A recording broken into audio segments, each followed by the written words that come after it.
ഹൈക്കോടതിയിൽ റിപ്പോർട്ട് സമർപ്പിച്ച് നിരീക്ഷക സമിതി. കൗമുദി ഹെഡ്ലൈൻസിലേക്ക് സ്വാഗതം. ശബരിമലയിലെ പ്രത്യേക സാഹചര്യങ്ങൾ സംബന്ധിച്ച് ഹൈക്കോടതി നിയോഗിച്ച നിരീക്ഷക സമിതി റിപ്പോർട്ട് സമർപ്പിച്ചു.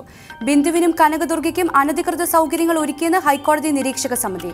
ബിന്ദുവിനെയും കനകദുർഗയും കടത്തിവിട്ടത് ഭക്തരെ പ്രവേശിപ്പിക്കാത്ത സ്ഥലത്തുകൂടെ, സന്നിധാനത്തേക്ക് എത്തിച്ചത് ജീവനക്കാരെ മാത്രം പ്രവേശിപ്പിക്കുന്ന ഗേറ്റ് വഴി, ശ്രീകോവിലിനുള്ളിൽ എത്തിച്ചതും ഭക്തരെ കടത്തിവിടാത്ത സ്ഥലത്തുകൂടെയെന്നും തിരിച്ചറിയാത്ത 5 പേരും യുവതികൾക്കൊപ്പം പ്രവേശിച്ചതായും ഹൈക്കോടതിയിൽ സമർപ്പിച്ച 3ാമത് നിരീക്ഷക സമിതി റിപ്പോർട്ട്. കനകദുർഗയും ബിന്ദുവും സന്നിധാനത്തെത്തിയത് സുപ്രീം കോടതി വിധിയുടെ അടിസ്ഥാനത്തിലെന്നും സർക്കാരിന് ഇക്കാര്യത്തിൽ പ്രത്യേക അജണ്ടയില്ല എന്നുമായിരുന്നു കോടതിയിൽ സർക്കാർ നൽകിയ സത്യവാങ്മൂലം. സമരത്തെ തള്ളി കോടതി. KSRTC പണിമുടക്കൽ യൂണിയനുകളെ വിമർശിച്ച് ഹൈക്കോടതി. സമരം നീട്ടിവെച്ചുകൂടെ എന്ന് ചോദ്യം. നിയമപരമായ പരിഹാരങ്ങൾ ഉള്ളപ്പോൾ എന്തിനു മറ്റു മാർഗങ്ങൾ തേടണം? ചർച്ചയിലൂടെ പരിഹരിക്കുകയല്ലേ ശ്രമിക്കേണ്ടതെന്നും ഹൈക്കോടതിയുടെ ചോദ്യം. സമരം ചെയ്യാൻ എല്ലാവർക്കും അധികാരമുണ്ടെന്ന് ഗതാഗത മന്ത്രി AK ശശീന്ദ്രൻ. എന്നാൽ സമവായമാണ് നല്ലത്. നിലവിലെ സാഹചര്യം ഹൈക്കോടതിയെ അറിയിക്കുമെന്നും മന്ത്രി. KSRTC MDയുമായി നടത്തിയ ചർച്ച പരാജയപ്പെട്ടതോടെ ഇന്ന് അർദ്ധരാത്രി മുതൽ സംസ്ഥാനത്ത് KSRTC യൂണിയനുകൾ സമരം തുടങ്ങും. സമരത്തിൽ നിന്ന് ജീവനക്കാർ പിന്മാറണമെന്ന് ചർച്ചയിൽ MD ടോമിൻ തച്ചങ്കരി ആവശ്യപ്പെട്ടുവെങ്കിലും യൂണിയനുകൾ നിലപാടിൽ ഉറച്ചു നിൽക്കുകയായിരുന്നു. പാനലുകാരെ ഘട്ടം ഘട്ടമായി ഉൾക്കൊള്ളാനാണ് സർക്കാരിന്റെ ആഗ്രഹം. സിംഗിൾ ഡ്യൂട്ടി പാറ്റേണുമായി ബന്ധപ്പെട്ട് ഗതാഗത സെക്രട്ടറിയുടെ റിപ്പോർട്ട് വന്നിട്ടില്ല. ശമ്പള പരിഷ്കാരം തീരുമാനിക്കേണ്ടത് സർക്കാർ. ആവശ്യങ്ങളിൽ ചർച്ച നടത്തിയ യോഗങ്ങളിൽ തീരുമാനമെടുക്കണം. KSRTC മാറ്റത്തിന്റെ പാതയിൽ. ഒരു ദിവസം 1 കോടി വരുമാനം ഉണ്ടാക്കുന്ന പദ്ധതി തയ്യാറാക്കിയിട്ടുണ്ട്. വരുമാനം കൂട്ടിയ ശേഷം ശമ്പളം കൂട്ടാൻ സർക്കാർ അനുമതി നൽകിയിട്ടുണ്ട്. നിലവിൽ ഒരു പണിമുടക്ക് താങ്ങാനുള്ള ശേഷി KSRTCക്ക് ഇല്ല എന്നും തച്ചങ്കരി. ചർച്ച പരാജയപ്പെട്ടതോടെ സംയുക്ത ട്രേഡ് യൂണിയൻ ഇന്ന് അർദ്ധരാത്രി മുതൽ അനിശ്ചിതകാല പണിമുടക്ക് ആരംഭിക്കും. ശമ്പള പരിഷ്കരണം നടപ്പിലാക്കുക, പിരിച്ചുവിട്ട പാനലുകാരെ തിരിച്ചെടുക്കുക എന്നീ ആവശ്യങ്ങൾ ഉന്നയിച്ചാണ് പണിമുടക്ക്. അയ്യനെ കാണാൻ നിരാഹാരം.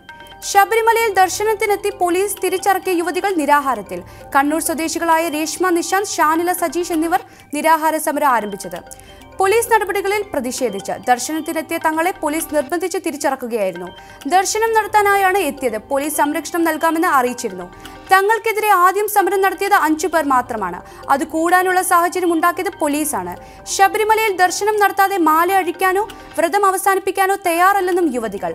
ആചാരം സംരക്ഷിക്കുന്നവർ മാല അഴിക്കേണ്ട ആചാരം എന്താണെന്ന് പറയണമെന്ന് രേഷ്മ നിശാന്ത്.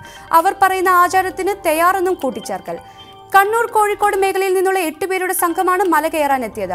യുവതികളെയും കൂടെയുള്ള പുരുഷന്മാരെയും പുലർച്ചെ 4:30 നീലിമലയിൽ വെച്ചാണ് പ്രതിഷേധക്കാർ ശരണം വിളിച്ച് തടഞ്ഞത്. പ്രതിഷേധക്കാരുടെ എണ്ണം കൂടിയതോടെ ഇവരെ പോലീസ് അനുനയിപ്പിച്ച് തിരിച്ചയക്കാൻ ശ്രമിച്ചു. ആവശ്യത്തിന് സുരക്ഷ നൽകാനോ ദർശനത്തിന് യുവതികൾക്ക് വഴിയൊരുക്കാനോ പോലീസ് തയ്യാറായില്ല. കൂടുതൽ പോലീസ് രംഗത്തെത്തി യുവതികളെ അനുനയിപ്പിക്കാൻ ശ്രമിച്ചെങ്കിലും ദർശനം നടത്തിയേ മടങ്ങൂ എന്നായിരുന്നു യുവതികളുടെ നിലപാട്. നിരോധനാജ്ഞ പിൻവലിച്ചതിനാൽ ആളുകൾ അതിവേഗം കൂട്ടം കൂടുകയും ചെയ്തതോടെ പോലീസ് പ്രത്യേക വാഹനത്തിൽ ഇവരെ പമ്പയിലേക്ക് മാറ്റുകയായിരുന്നു. മോദിയെ വിമർശിച്ച് കടകംപള്ളി. പ്രധാനമന്ത്രി നരേന്ദ്രമോദിക്കെതിരെ രൂക്ഷ വിമർശനവുമായി ദേവസ്വം മന്ത്രി കടകംപള്ളി സുരേന്ദ്രൻ. ഇന്ത്യയുടെ പൈതൃകം തകർക്കാൻ ശ്രമിക്കുന്നത് നരേന്ദ്രമോദിയെന്ന് പ്രഖ്യാപനം. ശബരിമലയിൽ ദർശനം നടത്താൻ ശ്രമിച്ച യുവതികളെ തിരിച്ചിറക്കിയതുമായി ബന്ധപ്പെട്ട് മാധ്യമപ്രവർത്തകരുടെ ചോദ്യങ്ങൾക്ക് മറുപടി പറയവെയായിരുന്നു മന്ത്രിയുടെ വിമർശനം. മോദിക്ക് മറുപടി പറയാൻ താൻ ആളല്ല. കൗമുദി ഹെഡ്ലൈൻ സമാപിക്കുന്നു. അടുത്ത വാർത്തകളുമായി 1 മണിക്കൂറിന് ശേഷം സേതുലക്ഷ്മി ചേരും. നമസ്കാരം.